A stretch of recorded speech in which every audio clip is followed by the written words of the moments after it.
Hello, hello, hello.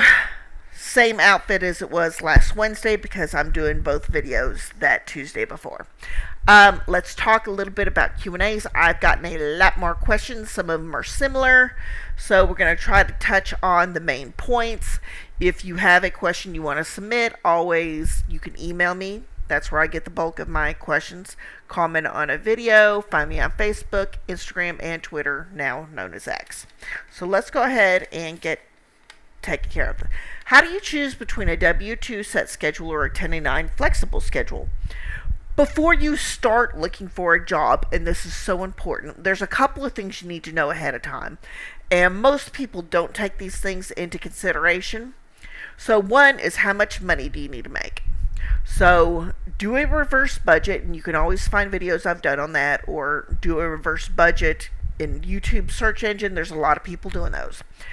Find out how much you need for your rent, utilities, gas, groceries, household, children, pets, elderly, just whatever. And then a cushion of about $30 to $50 each week minimum that you can have for savings. So first thing you do is find out how much you need. And those are the jobs that you want to apply to. Do not bother applying to a job that you can't take because of money. And Glassdoor and Indeed are great places to find the salaries, ask around, that sort of thing.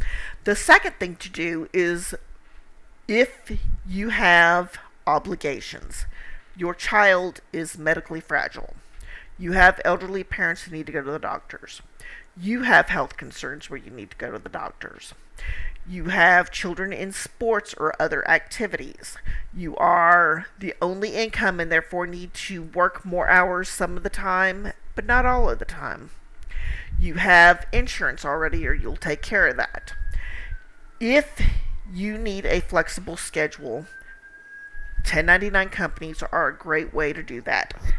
Training is not as flexible, but after that they'll say, hey, hours between 8 a.m. and 10 p.m. Eastern Standard Time, get X amount of time during that. Monday through Friday, Saturday, Sunday, whatever.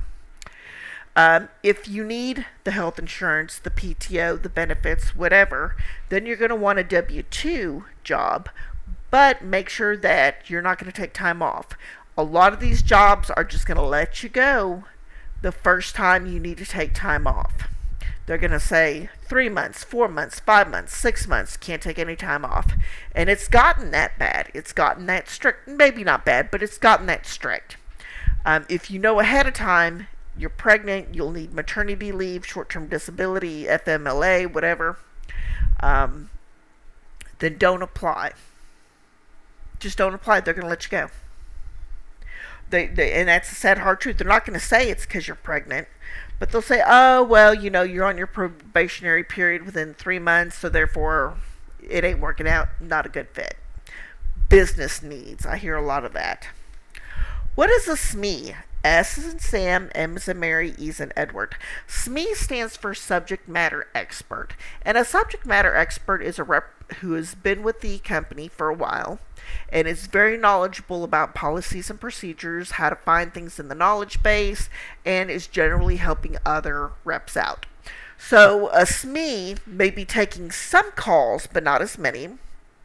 That frees them up to help answer questions in Slack, Zoom, Adobe, whatever, and answer the questions for reps that are coming in. So that helps your team lead, your supervisor, your ARA, however they're called, to address some questions, and then you have your SMEs addressing other questions.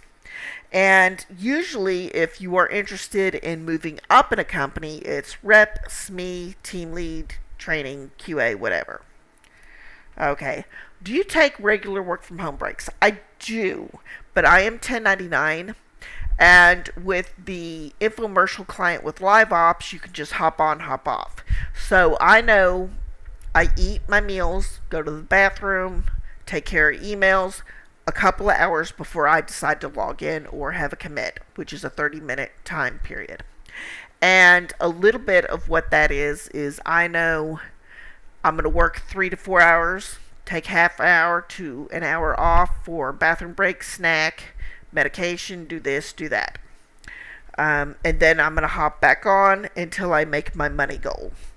So, mine could be sales, 10 to 15 sales every day, and then break because we're paid by sales, transfers, magazine options, and then talk time. So that's kind of how I do it. Now, if you have children, you need to take more breaks, pets, a dog that needs to go out, elderly parents that need medication. You figure all of that in to what you're going to be doing.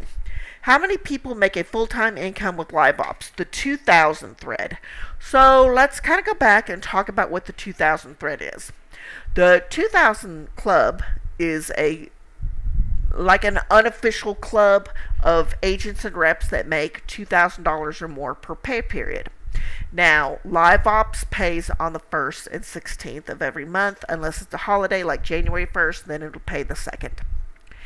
And these people, they often will screenshot their invoices, in open force. There'll be that date, like December 16th, and how much you made. You can screenshot that or screenshot invoices by the day. And it is very doable. It is very, very doable. So that's good. Now, anybody can join the 2000 club, and some people do. Some people fall off. We've had a couple people have medical issues, and they took a step back, just did minimum commits for live ops, and then returned full force, making that $2,000. And if you've seen my previous video over the past week, I've done a couple of videos as far as time and money scheduling for live ops, then it is certainly doable. You set a daily money goal or a certain time goal, and then do your best within that goal. And decide on your invoices, because you do get invoices done for every day that you work, how to adjust that to really maximize your money. What is better, single or dual monitors? 50 monitors. No. So dual monitors are always, I think, best. I used to have like a really big 32-inch, 40-inch TV that I used and did a split screen. But now I've got a monitor here and a monitor in front, and that helps out the best. I'm certainly glad for that. I can stack my knowledge base and this and that on one side, and then have a remote worker or whatever application to be on my main monitor. So those are all good. Some people, if your RAM and your capabilities on the computer, they might have a screen up above the two on the bottom on the desk, and just use that for emails, this and that. So anyways, I really appreciate everybody watching these videos. If you have a comment or a question, feel free to reach out to me, and I will get that done into the list. My name is Becky, and you have a great day.